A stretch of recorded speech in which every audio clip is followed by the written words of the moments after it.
उमेशपाल murder से जुड़ी इस बीच एक और बड़ी खबर है। अतीक अहमद और उसके छोटे भाई अशरफ को बड़ा झटका लगा है। अतीक और अशरफ की याचिका सीजेएम कोर्ट ने खारिज कर दी है। आवेदक का पक्ष सुने जाने की मांग वाली याचिका खारिज की गई। याचिका में फर्जी एनकाउंटर की साजिश का भी जिक्र किया गया था। अतीक साबरमती जेल में तो वहीं अशरफ बरेली जेल में बंद है। अब यहाँ पर एक और बड़ा झटका, सीजेएम कोर्ट ने इनकी याचिका को खारिज कर दिया है। आवेदक का पक्ष सुने जाने की मांग वाली याचिका को यहाँ खारिज कर दिया गया। दरअसल याचिका में एनकाउंटर की साजिश की आशंका जताई गई थी। आपको जानकारी दे दें कि अतीक जो कि साबरमती जेल में बंद है, वहीं अशरफ जो कि बरेली जेल में बंद है। अब इनको लगातार बड़े झटके लग रहे हैं। प्रशासन की तरफ से कार्रवाई को और तेज कर दिया गया है। उमेशपाल हत्याकांड को लेकर के खुलेआम जिस तरीके से उमेशपाल की हत्या की गई, राजूपाल जिसका एकमात्र गवाह था उमेशपाल, इस हत्या के बाद यूपी सरकार भी फुल एक्शन मोड में नजर आ रही है। यह भी साफ कर दिया गया कि तमाम माफियाओं को छोड़ा नहीं जाएगा और इसी के तहत बड़ी कार्रवाई लगातार हो रही है। तो अतीक अहमद और उसके छोटे भाई अशरफ को एक और बड़ा झटका, सीजेएम कोर्ट ने याचिका को खारिज कर दिया है। पूरा मामला क्या है अब ये जरा आपको हम बता देते हैं। अतीक और अशरफ ने सीजेएम कोर्ट में याचिका दाखिल की थी। रिमांड पर नहीं दिए जाने और आवेदक का पक्ष सुने जाने की मांग इस याचिका में की गई थी। दोनों की तरफ से मुकदमों की सुनवाई वीडियो कॉन्फ्रेंसिंग के जरिए हो, ये भी मांग की जा रही थी। वहीं बी वारंट पर गुजरात और बरेली से प्रयागराज जाने की इजाजत ना हो। पुलिस अधिकारी सड़क मार्ग से लाकर हत्या की साजिश रच सकते हैं, इस बात का भी जिक्र किया गया था इस याचिका में। रास्ते पर फर्जी एनकाउंटर में मारे जाने की आशंका। वहीं सरकारी वकील ने अतीक और अशरफ की याचिका का विरोध किया। रिमांड पर लिए जाने की अर्जी दाखिल नहीं की गई, ये वकील की तरफ से कहा गया। ऐसे में इस मांग को कोई औचित्य ही नहीं है। इस मांग का वकील ने इस बात का जिक्र किया है। दलील के आधार पर अतीक और अशरफ की अर्जी को खारिज कर दिया गया सीजेएम की तरफ से। तो रिमांड पर लिए जाने की अर्जी दाखिल नहीं की गई है। वकील की तरफ से यह कहा गया इस पूरे मामले में, और यह भी कहा गया कि इस मांग को लेकर का कोई औचित्य ही नहीं है, वकील की तरफ से कहा गया। और सीजेएम की तरफ से इस याचिका को खारिज कर दिया गया। प्रयागराज उमेशपाल मर्डर केस से जुड़ी इस बीच एक और बड़ी खबर मिल रही है। हत्याकांड में गिरफ्तार सदाकत खान को जेल भेज दिया गया है। सदाकत खान को 14 दिनों के लिए जेल भेजा गया। सदाकत खान पर हमले की साजिश रचने का आरोप है। 13 मार्च तक न्यायिक हिरासत में रहेगा आरोपी सदाकत खान। स्पेशल सीजेएम कोर्ट ने सदाकत को 14 दिनों के लिए जेल भेज दिया है। फिलहाल एसआरएन अस्पताल में सदाकत का इलाज चल रहा है। फिलहाल अस्पताल में ही न्यायिक हिरासत में रहेगा सदाकत खान। 14 दिनों के लिए जेल भेज दिया गया है। हत्याकांड में गिरफ्तार सदाकत खान को दरअसल इस पूरे मामले में, इस पूरे वारदात में साजिशकर्ता के रूप में सदाकत खान जो कि सामने आया, अब जेल भेज दिया गया है। फिलहाल अस्पताल में है जहां पर इलाज जारी है। 14 दिनों के लिए सदाकत खान को जेल भेजा गया है। इस पूरे हमले की साजिश रचने का आरोप सदाकत खान पर, जिसे मुस्लिम हॉस्टल से गिरफ्तार किया गया। इस पूरे हत्याकांड में साजिशकर्ता के तौर पर देखा जा रहा सदाकत खान को। उमेशपाल मर्डर केस में सदाकत खान जिसने इस पूरे हमले की साजिश रची थी, और अब 14 दिनों के लिए जेल भेज दिया गया है सदाकत खान को। फिलहाल अस्पताल में है जहां पर सदाकत खान का इलाज जारी है। तो उमेशपाल हत्याकांड में एक के बाद एक तमाम आरोपी सामने आ रहे हैं और पूरा कनेक्शन जो है वो अतीक अहमद के परिवार से जुड़ता हुआ नजर आ रहा है। सदाकत की क्राइम कुंडली अब आप जान लीजिए। सदाकत खान के कमरे पर हत्याकांड की साजिश रची गई थी। शूटर्स गुलाम का करीबी है सदाकत खान। सदाकत के कमरे में साजिश रचने के लिए बैठके हुआ करती थी। तो वहीं हत्याकांड के दौरान शूटरों की क्रेटा कार भी चला रहा था सदाकत खान, ये जानकारी भी मिली है। सदाकत हाईकोर्ट में भी जिस तरीके से जानकारी दी जा रही है कि तमाम अर्जी दाखिल की गई।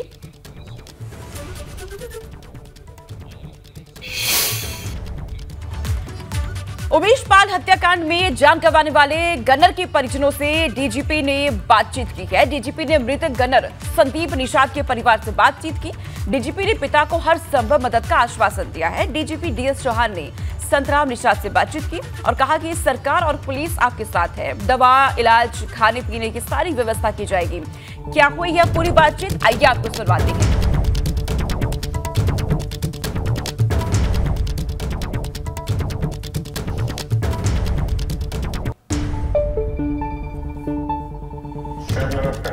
नमस्कार संतराम जी, मैं Devendra Singh Chauhan DGP UP police बोल रहा हूँ।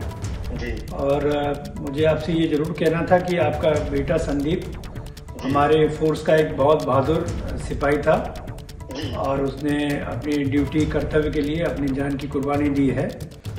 विभाग उसकी याद को हमेशा अपने पास संजो के रखेगा। और आज मैंने आपके पास में एसएसपी आजमगढ़ को इसीलिए भेजा था, एक तो आपसे बात करा दें और दूसरा ये बताने के लिए कि पुलिस फोर्स के जो वरिष्ठ अधिकारी हैं, आईपीएस अधिकारी हैं, पीपीएस अधिकारी हैं, ये सब एक परिवार के रूप में हैं। हम अपने बच्चों का साथ कभी छोड़ते नहीं हैं और आपके परिवार का हम लोग ख्याल रखेंगे।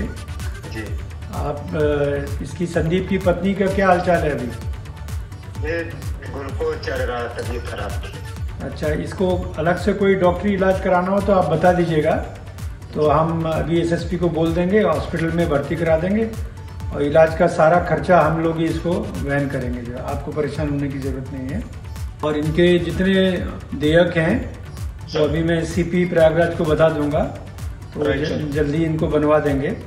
जी सर। और एक अधिकारी की ड्यूटी लगाइए कि मतलब अभी तो कुछ दिन तो एक दिन छोड़ के आए, डेली आए, थानाध्यक्ष डेली इनका कुछ हालचाल ले जाके, ताकि कहीं कोई इनको परेशानी ना हो जाए।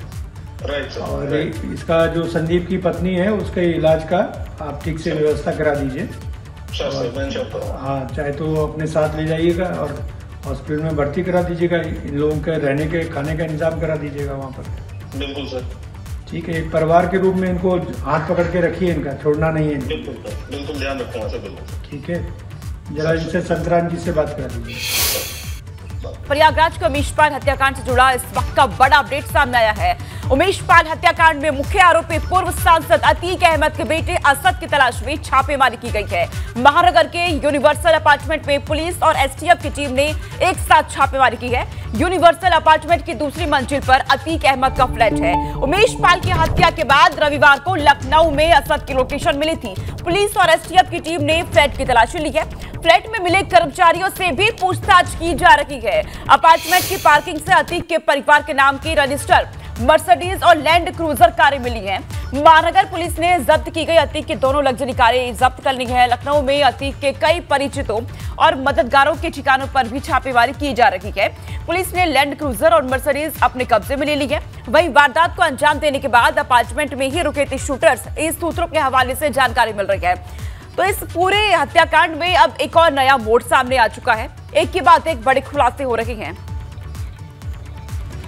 और हमारे साथ कपिल देव जुड़ चुके हैं फोन लाइन पर। कपिल, उमेश पाल हत्याकांड में नए खुलासे और एक और नया मोड़ सामने आया है। असद की तलाश में छापेमारी की गई, अलग अलग जगहों पर पूछताछ अब और तेज कर दी गई है। विवेक, यहाँ पर माफ कीजिएगा, एक और नए मोड़ देखिए इस पूरे मामले में सामने आ रही है। उमेश पाल का जिस तरीके से मर्डर हुआ है और यहाँ पर 2 गाड़ियां भी जब्त की गई हैं। बिल्कुल सुनीता, कल देर रात लखनऊ के साथ ही प्रयागराज की पुलिस और एसटीएफ की टीमें जो इस पूरे मामले में लगी हुई हैं वो यहाँ पहुंची थी। ये पता चला था कि अतीक अहमद का एक फ्लैट है यहाँ पर महानगर इलाके में, जो यूनिवर्सल अपार्टमेंट है उसमें फ्लैट नंबर 202 है, जहाँ पर लोकेशन मिली थी अंतिम असद की। अतीक का छोटा बेटा है असद और सीसीटीवी फुटेज में वो पिस्टल से गोलियां चलाते हुए दिख भी रहा है। तो उसकी तस्वीर साफ करके जब फॉरेंसिक एक्सपर्ट की मदद से तस्वीर साफ की गई तो ये क्लियर हो गया कि असद ही है, वो अतीक का बेटा, छोटा बेटा असद है, वही गोलियां चला रहा था। उसकी तलाश की जा रही थी लेकिन वो कहीं नहीं मिला। रविवार को यानी संडे को उसकी लोकेशन मिली। देखिए, शुक्रवार की शाम ये 5 बजे के आसपास घटना हुई थी, उसके बाद ही असद वहां से भाग गया था। संडे को उसकी लोकेशन यहाँ पर पाई गई लखनऊ में, और लखनऊ में जब ट्रैक किया गया उसको तो पता चला कि वो अपने फादर के अपार्टमेंट में यानी अतीक अहमद के फ्लैट में रुका हुआ था यूनिवर्सल अपार्टमेंट से। उसके साथ 2-3 शूटर भी थे। रात में यहाँ एसटीएफ की टीम और पुलिस की टीम पहुंची है, छानबीन की है, तो कुछ कर्मचारी मिले हैं, सब तो नहीं मिला। कुछ वहां पर 2-3 कर्मचारी रुके हुए जो ठहरे हुए जो देख रेख करते हैं फ्लैट की वो मिले। सुरक्षा कर्मी जो अपार्टमेंट के हैं उनसे पूछताछ की गई तो ये पता चला कि 2 गाड़ियां यहाँ पर अतीक अहमद के परिवार के नाम से रजिस्टर्ड हैं, वो खड़ी हुई हैं और दोनों वेस्ट बंगाल यानी पश्चिम बंगाल के नंबर की हैं। दोनों गाड़ियों को फिलहाल ले आया गया है, महानगर कोतवाली में खड़ी कर दी गई हैं। दोनों गाड़ियां जब्त करके अतीक के बेटे की तलाश की जा रही है और शूटर जो उसमें वारदात में शामिल थे, जिनके सीसीटीवी फुटेज में चेहरे साफ हुए हैं, उनकी भी तलाश की जा रही है। गुड्डू मुस्लिम एक मुख्य आरोपी के साथी था जो बम चला रहा था। सीसीटीवी फुटेज में साफ तौर पर सफेद शर्ट पहने हुए बम चलाते हुए देखा गया था। गुड्डू मुस्लिम की तलाश में भी यहाँ पर ओसीआर बिल्डिंग में कई ठिकानों पर छापेमारी की गई, क्योंकि 25 साल पहले गुड्डू मुस्लिम ओसीआर में रहकर रियल एस्टेट का काम करता था और पूर्वांचल के माफियाओं के लिए यहाँ पर टेंडर पूलिंग का काम करता था। उसकी तलाश में भी छापेमारी की गई। अतीक अहमद के बहुत सारे लखनऊ में रिश्तेदार हैं, उनके घर पर भी, उनके ठिकानों पर भी छापेमारी देर रात तक जारी रही है। ये बताया जा रहा है कि शूटर लखनऊ में रुके हो सकते हैं। हालांकि असद के लखनऊ में होने की पुष्टि नहीं हुई है। रविवार को वो यहाँ था, लेकिन ये बता रहे हैं सूत्र कि वो रविवार को कुछ देर के लिए रुका और उसके बाद यहाँ से आगे उसका मूवमेंट हो गया है। कहाँ गया है असद? चूंकि मोबाइल का इस्तेमाल नहीं कर रहा है, इसलिए एसटीएफ और जो जांच एजेंसियां हैं उनके सामने दिक्कत आ रही कि कैसे उसको ट्रैक करें, कैसे उसको तलाशें।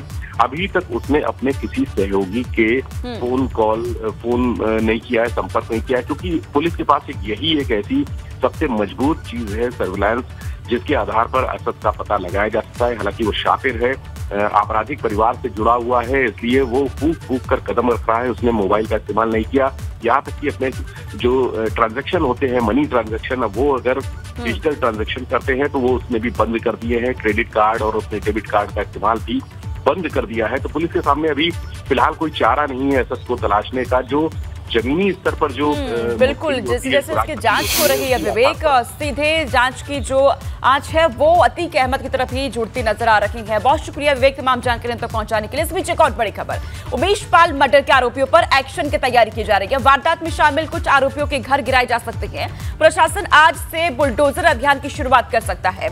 वारदात में शामिल आरोपियों की संपत्ति भी जब्त की जाएगी। कुछ आरोपी कोर्ट में सरेंडर भी कर सकते हैं, सूत्र ये जानकारी दे रहे हैं। आरोपियों पर घोषित इनामी राशि को बढ़ाया जा सकता है। उमेश पाल मर्डर के आरोपियों पर एक्शन अब और तेज कर दिए गए हैं। वारदात में शामिल आरोपियों के घर को गिराया जा सकता है, ये जानकारी मिल रही है। प्रशासन आज से ही बुलडोजर की कार्रवाई कर सकता है इन तमाम आरोपियों के घर पर।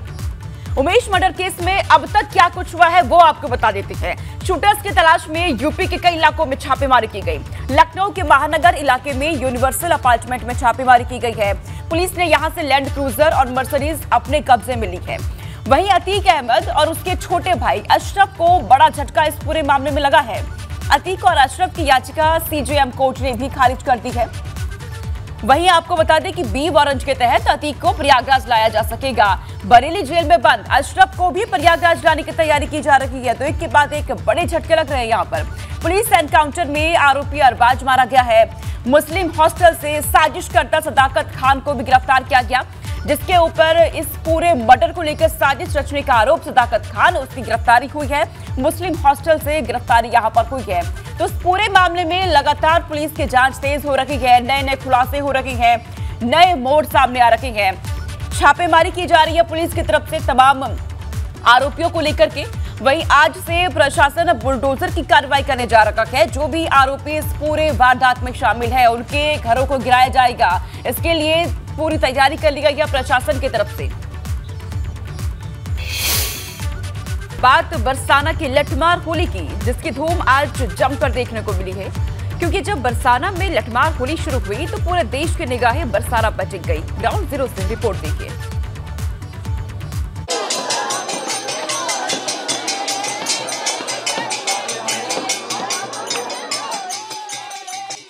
जमकर उड़ा रंग गुलाल, बरसाना में धमाल।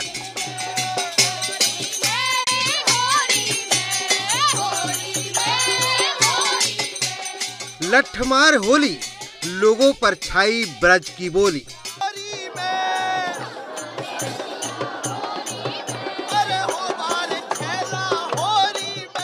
होली यूं तो रंगों का त्योहार है, लेकिन मथुरा वृंदावन के लिए होली का त्योहार किसी उत्सव से कम नहीं है, खास तौर पर बरसाना की लठमार होली।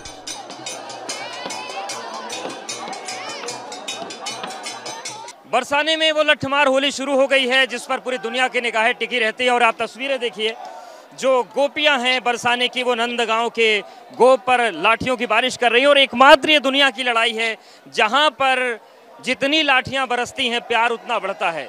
ये मात्र दुनिया की एक ऐसी लड़ाई है जहां पर लाठियां बरसने से, युद्ध होने से खून नहीं बहता, बल्कि प्यार का रंग चटक होता है। और यही वो बरसाने की होली है जिसको देखने के लिए देश दुनिया से लोग पहुंचते हैं। तो आप देखिए ये लाठियां चल रही हैं और आप जरा देखें कि ये जो सखियां हैं ये राधा रानी की सखी हैं और जो ये हुरियारे दिख रहे हैं ये कृष्ण जी के सखा हैं। तो ये लठमार होली की परंपरा निभाई जा रही है। लठमार होली को राधा कृष्ण के प्रेम का प्रतीक माना जाता है, क्योंकि बरसाना में लठमार होली खेलने के लिए लोग दूर दूर से आते हैं और फिर यहीं के रंग में रंग जाते हैं।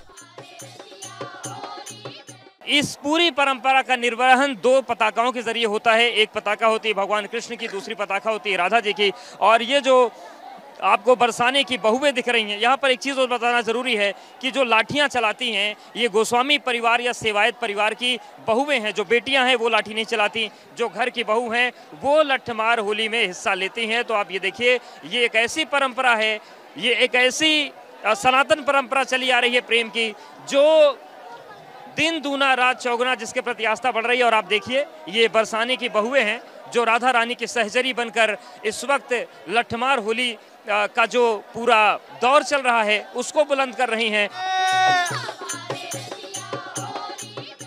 आपको बता दें कि बरसाना की लठमार होली के अगले दिन नंदगांव में होली खेली जाती है, यानी होली का उत्सव ब्रज में महीने भर तक मनाया जाता है।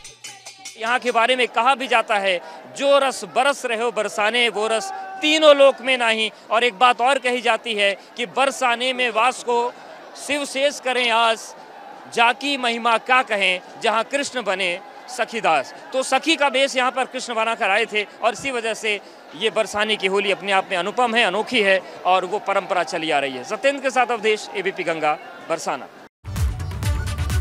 प्रसिद्ध कथाकार देवकी नंदन ठाकुर ने कहा कि कृष्ण जन्मभूमि को लेकर अब इंतजार नहीं किया जा सकता, कानूनी तरह से आध्यात्मिक आजादी हमें चाहिए। उन्होंने कहा कि काशी और मथुरा का मुक्त होना जरूरी है। इस दौरान देवकी नंदन ठाकुर ने स्वामी प्रसाद मौर्य और अखिलेश यादव पर भी निशाना साधा।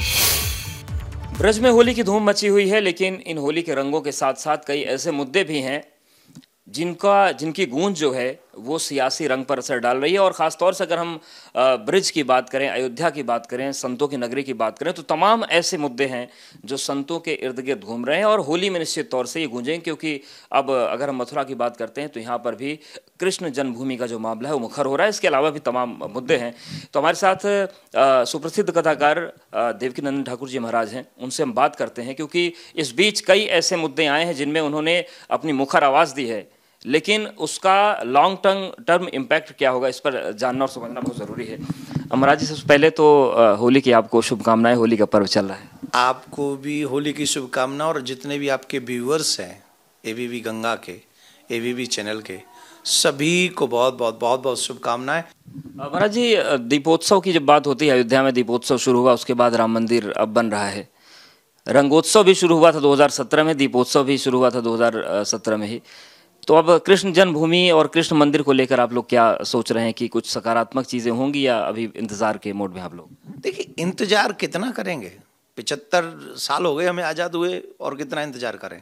और भाईचारे की भावना को निभाते हुए इतना आज़ाद हम लोग इंतजार किए और हम आशा रखते हैं कोर्ट से हम जो भी करेंगे लीगल कार्य करेंगे। मथुरा जन्मभूमि भी राम मंदिर की तर्ज पर आज़ाद चाहते हैं और आज़ादी चाहिए। ना सिर्फ हमें आज़ादी मिल गई है, देश हमारा आज़ाद है, लेकिन हमारी जो आध्यात्मिक आज़ादी है, जो हमारे कल्चर की आज़ादी है, वो भी आज़ादी हमको चाहिए। आध्यात्मिक आज़ादी अवश्य चाहिए और ये तभी होगा जब काशी और मथुरा दोनों मुक्त हो जाएंगे। लेकिन ये बात आप उस दौर में कर रहे हैं जब आपके जो धार्मिक ग्रंथ है वो भी सवालों के घेरे में हैं। कई लोग स्वामी प्रसाद मौर्य और उनके तमाम सहयोगी ये कह रहे हैं कि रामचरितमानस को बैन कर देना चाहिए। तो ये तो नई लड़ाई छिड़ गई है अस्तित्व को लेकर। मैंने तो ये सुना है कि स्वामी प्रसाद मौर्य ने धर्म छोड़ ही दिया है, हिंदू धर्म छोड़ के वो बुद्ध हुए कुछ समय पहले। मैंने सुना है, मुझे श्योर नहीं है। अगर वो धर्म छोड़ चुके हैं तो उनको फिर अधिकार ही नहीं है कि वो हमारी रामायण पे प्रश्न उठाएं। आप तो अपने हिसाब से रास्ता अपना ही चुके हैं ना। जब आप रास्ता अपना चुके हैं तो फिर आप कौन होते हमारी रामायण पे प्रश्न उठाने वाले?